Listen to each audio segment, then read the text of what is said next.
A paz de Jesus e o amor de Maria estejam em vossos corações, da qual foste chamados a ser um povo do sangue, graça e paz da parte de nosso Senhor e Salvador Jesus Cristo. Salve Maria Imaculada, sempre virgem. Meu querido irmão, minha querida irmã, estamos aqui para mais um vídeo, para este quadro maravilhoso, Perguntas Protex e Respostas Católicas. E esse é o vídeo de número 9.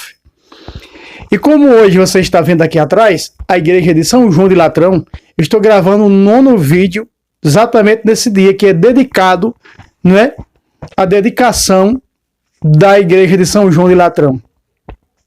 Muito bem, o primeiro templo católico erguido no mundo, no ano 313, né, que foi construído aí pelo imperador Constantino, e essas terras doadas de sua própria família para a igreja, onde foi por muitas vezes nesse templo aí, meu querido e amado irmão e irmã, esse templo por muitas vezes foi a sede da igreja, até vir Avião, né, aonde mudou para o Vaticano, aonde a sede passou a ser lá no Vaticano.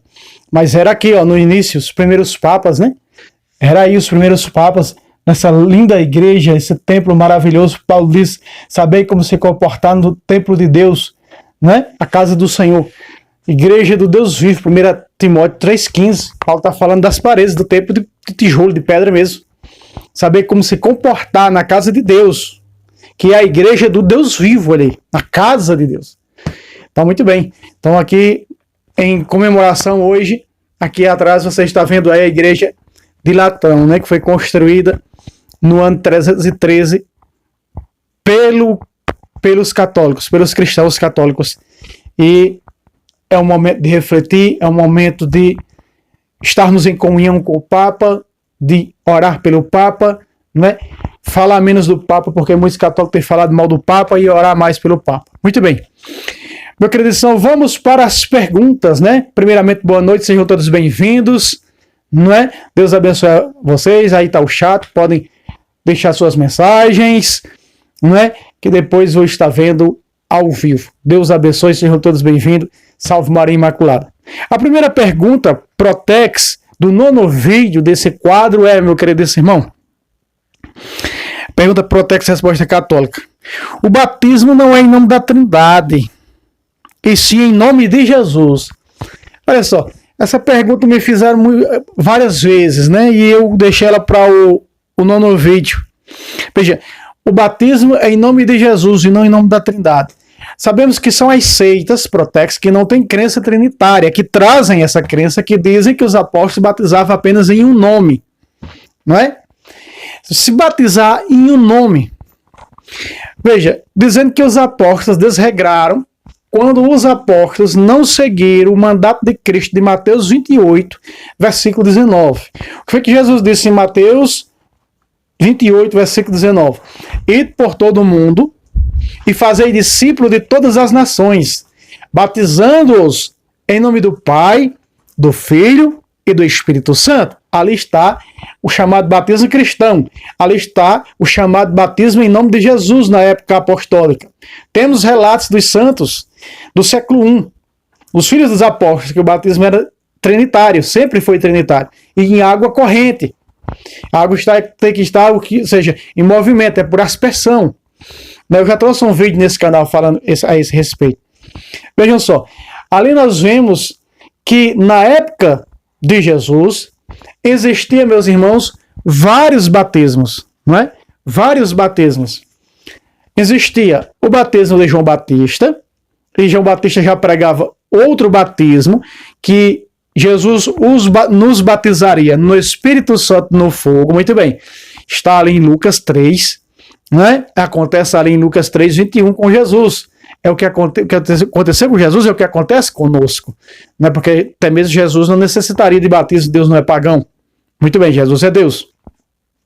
Vejam só, ali para distinguir, em Atos dos Apóstolos principalmente, diferenciar o batismo cristão, que hoje chamamos de batismo cristão, mas na época apostólica não era chamada de batismo cristão, só mais tarde é que vão ser chamados em Antioquia de cristãos. Então, não ainda tendo esse nome de cristão, era chamado de batismo em nome de Jesus, para diferenciar do batismo de João Batista, para diferenciar do batismo de sangue, para diferenciar do batismo pelos mortos.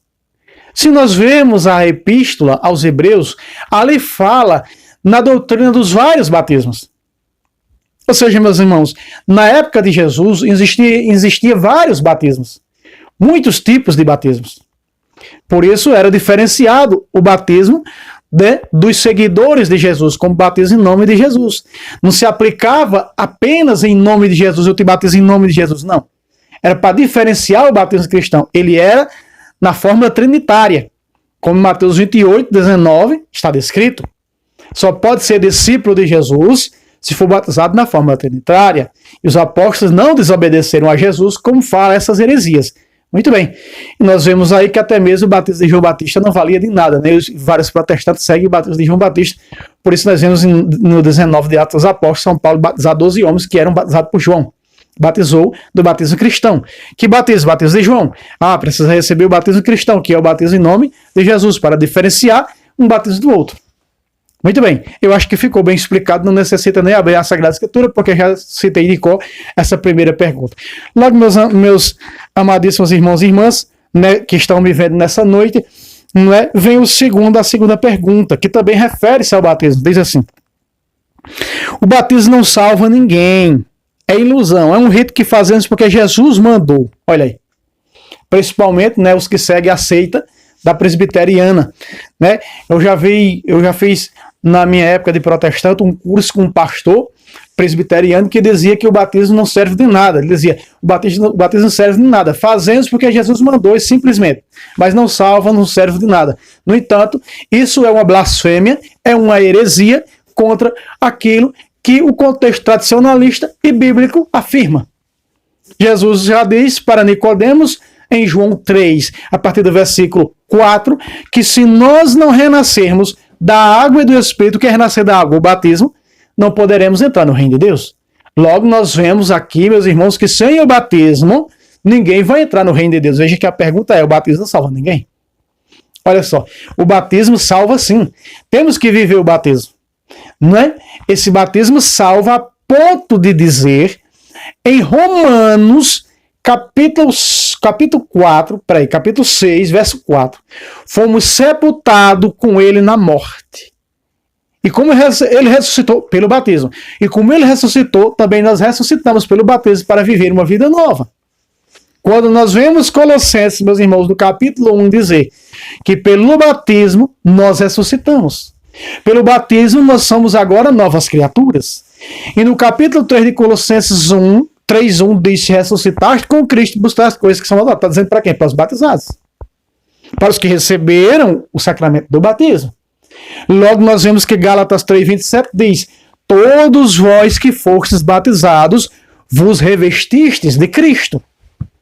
Veja a catequese de São Pedro. A primeira pregação, a primeira catequese de São Pedro: 3.000 corações recebem sacramentos. Batismo e crisma. Muito bem. Pedro, no capítulo 2 de Atos, versículo 38 e versículo 39, o que é que ele diz para os catecúmenos, para os velhos, para os adultos? Ele diz: arrependei-vos cada um de vós, né, e sejais batizados em nome de Jesus. Aí, nome de Jesus, o que? O batismo cristão, o batismo diferenciado de João Batista. Não é o batismo de João Batista, nem o batismo pelos mortos, nem o batismo de sangue, é o batismo em nome de Jesus. Ensinado por quem? Por Jesus. Quem foi que ensinou? Jesus, em nome do Pai, do Filho e do Espírito Santo. Apeita essa forma, em nome da Trindade. Muito bem. Então Pedro disse: arrependei-vos cada um de vós e sereis batizados, e assim recebereis o dom do Espírito Santo, que é o dom do Espírito Santo quando o bispo põe a mão na sua testa, o dedo com óleo consagrado, esse óleo não é crisma, e diz: receba o dom de Deus. Quem é o dom de Deus? O Espírito Santo. Veja que os apóstolos colocavam as mãos pós-batismo, que São Clemente, o quarto Papa da Igreja, no ano 88, chamou de confirmação do batismo. Veja aí, meus queridos amados irmãos e irmãs, como a Igreja ela é perfeita no seu ensinamento. E os papas cada papa que veio foi organizando a liturgia, foi organizando, outro organizou os sacramentos, como São Clemente, revolucionou, não é o quarto Papa da Igreja, não é tantos outros, Santo Evaristo, tantos outros papas, né, foram organizando liturgicamente, né, a Santa Mãe Igreja. Muito bem. Porque os apóstolos não tinham tempo. Eles ordenaram a diáconos, presbíteros, porque não tinha tempo. Queria pregar, queria que o povo se convertesse à verdadeira fé, né, da igreja fundada por Cristo. Eu acho que ficou bem claro, meus irmãos, a resposta dessa segunda, né? Aí, dessa pergunta protex. Logo vem a terceira que diz: a Bíblia diz que os santos de vocês têm olhos, mas não enxergam. Olha aí. Vejam só. Aplicando o termo aos santos de ídolos.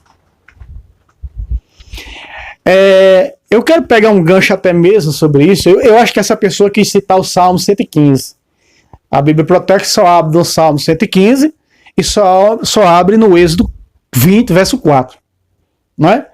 Mas nem ali, em nenhum dos lugares, eu já trouxe nesse canal várias vezes, mostrando a idolatria do Êxodo 20, verso 4, que não é os santos. Deus proíbe fazer imagem do que está no céu firmamento, do que os teus olhos veem. A prova que é o céu firmamento, que quando você abre a Bíblia, em Deuteronômio, capítulo 5, aliás, capítulo 4 é 5, o capítulo 4, o capítulo 5, verso 19, está dizendo: quando tu levantares os olhos para o céu, cuidado, e avistar todo o exército do céu, quem? O sol, as estrelas, a lua, e nós sabemos que quando Deus fala isso para o seu povo, ali o povo dele vai deparar com um povo astrólogo, um povo que veio da astrologia, uma religião falsa que veio da Babilônia, que adora os astros, o Deus Sol. Quando nós vemos que o povo de Deus, com o tempo depois, se deram aí a essas obras pecaminosas.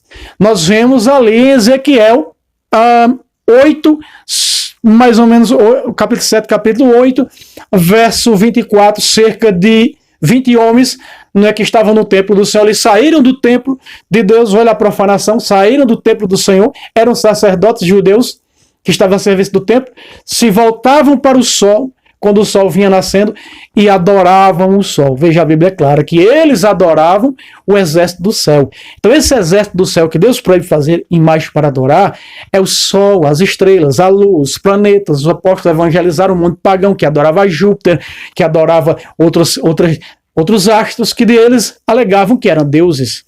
Muito bem. Então nós vemos que Deus, que proíbe fazer imagem do que está no céu glória, firmamento, manda fazer do que está no céu glória no próprio Êxodo 25, 18. Mandando fazer as imagens dos dois querubins, colocar na arca. Eles se prostravam diante dessas imagens para orar ao Senhor, para adorar o Senhor. Eles faziam procissão com essas imagens, como está relatado em 1 Crônicas, capítulo de número 16, verso 14 a verso 16, faziam procissão, louvavam com essas imagens, e o escritor da Epístola aos Hebreus diz que essas imagens eram a representação da glória de Deus. Na própria Bíblia protestante, linguagem de hoje, quando você pega a Epístola aos Hebreus 9:5, está escrito: em cima da arca, representando a glória de Deus, estavam os querubins. Olha aí.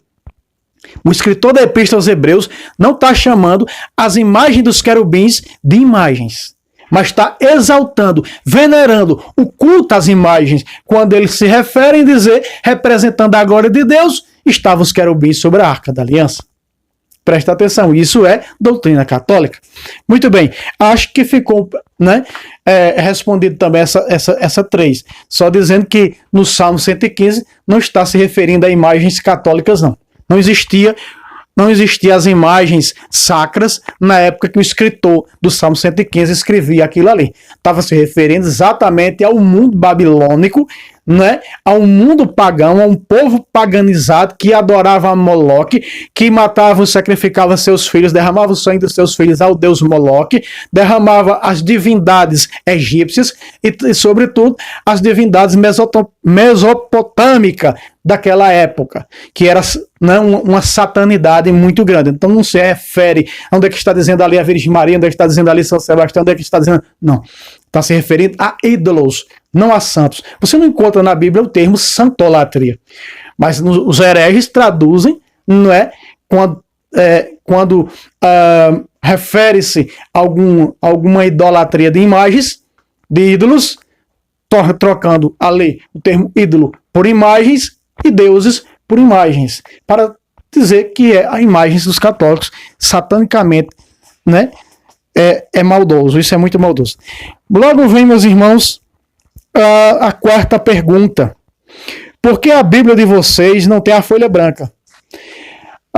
Me parece que essas perguntas eu não vou responder nenhuma dentro da Bíblia hoje. Não é? Bom, eu vou colocar ela aqui. Se tiver alguma resposta dentro da Bíblia, buscarei dentro da Bíblia. Mas veja só. Veja só. O protestantismo deu uma disfarça e mentiu para o mundo no século XVI com o herege Martinho Lutero, quando afirma que as divisões do Antigo Testamento e do Novo têm que ter uma folha branca, porque o povo viveu 400 anos sem Deus quando acabou a sucessão dos reis de Israel. Quando houve a divisão das tribos de Israel, na realidade, não com os reis, quando teve a divisão das tribos de Israel. Porque Israel levou as tribos a pecar. No entanto, ficou apenas uma tribo fiel ao Senhor, que foi a tribo de Judá, da onde descenderam Cristo. A única tribo que ficou fiel. Então Deus falava com os profetas dessa tribo, e a ponto de também colocar um rei da tribo de Judá. Tendo assim uma espécie de dois reis dentro de Israel. Aquele que era o rei de Israel, Acabe e Jezabel, que levara Israel a pecar adorando o seu Deus, e a tribo de Judá, que adorava apenas o Deus verdadeiro, o grande Yahweh, né? O El Shaddai. Muito bem. Então o protestantismo diz o seguinte: para nós tirar os 7 livros fora, né? Para nós tirarmos os 7 livros fora, nós vamos dizer que vivemos e que o povo judeu viveu um exílio, um certo esquecimento de Deus. Aí está.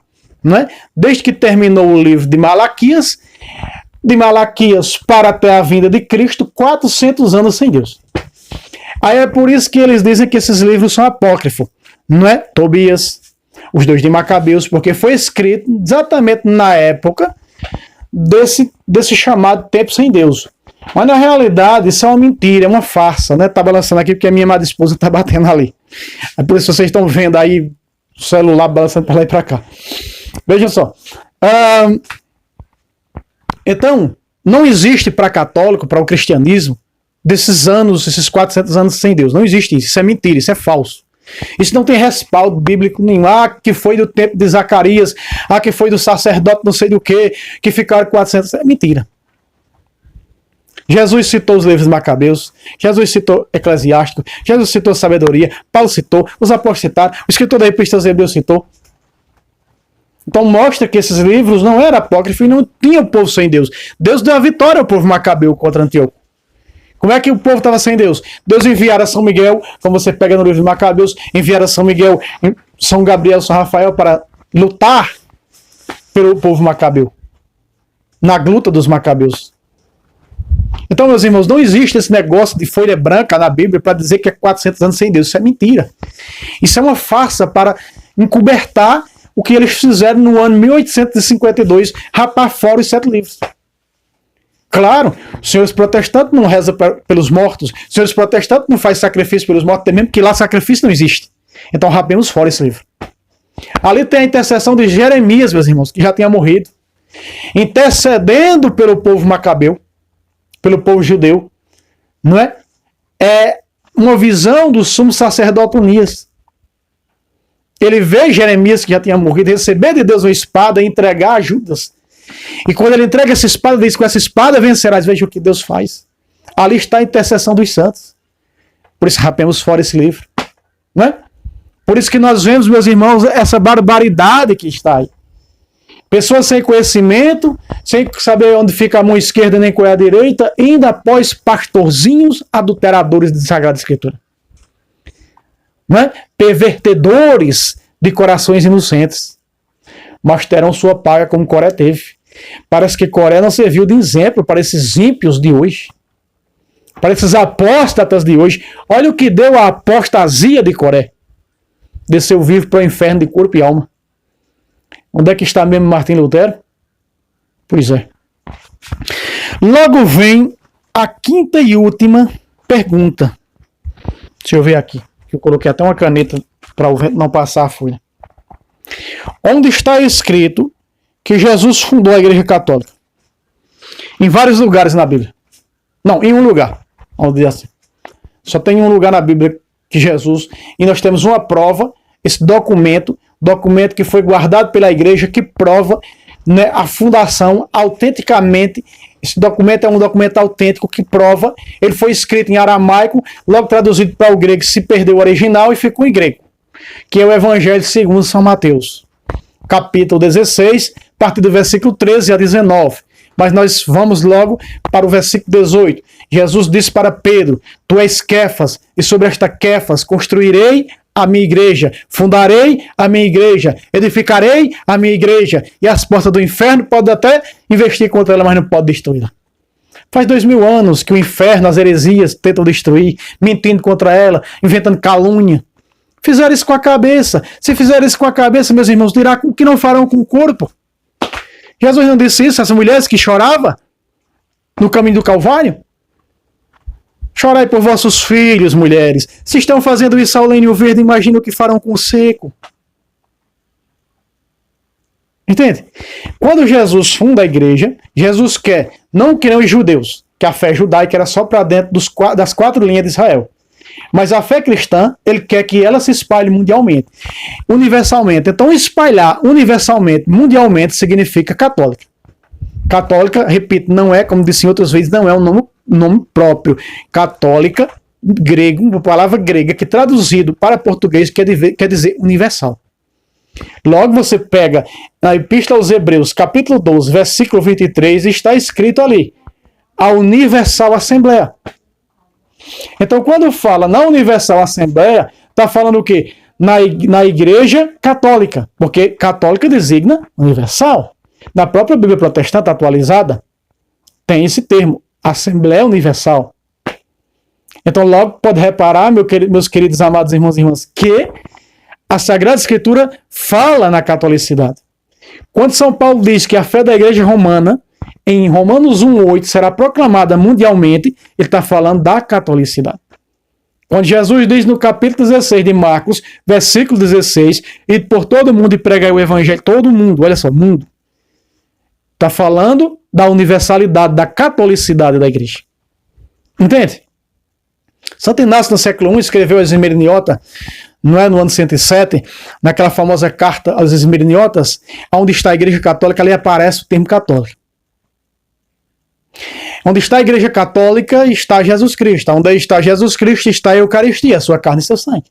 Foi dessa maneira, já li, até escrevi esse termo usado, essa frase usada por Santo Inácio de Antioquia, terceiro bispo de Antioquia. Foi ali em Antioquia que os seguidores de Cristo, os membros de sua igreja, foram chamados pela primeira vez de cristãos. Foi ali também que chamaram ela de católica, foi Santo Inácio, o bispo de lá.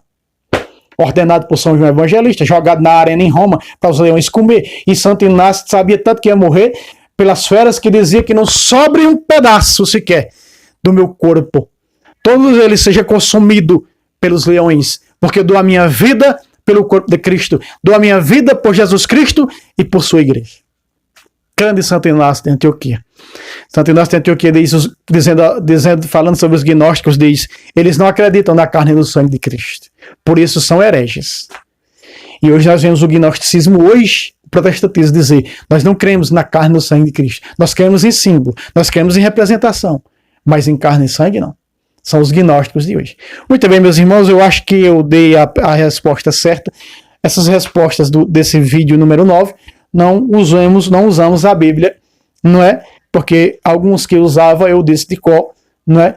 Espero que vocês, a essa altura do campeonato, tenham aprendido muito com essas perguntas protestantes e essas respostas católicas, não é?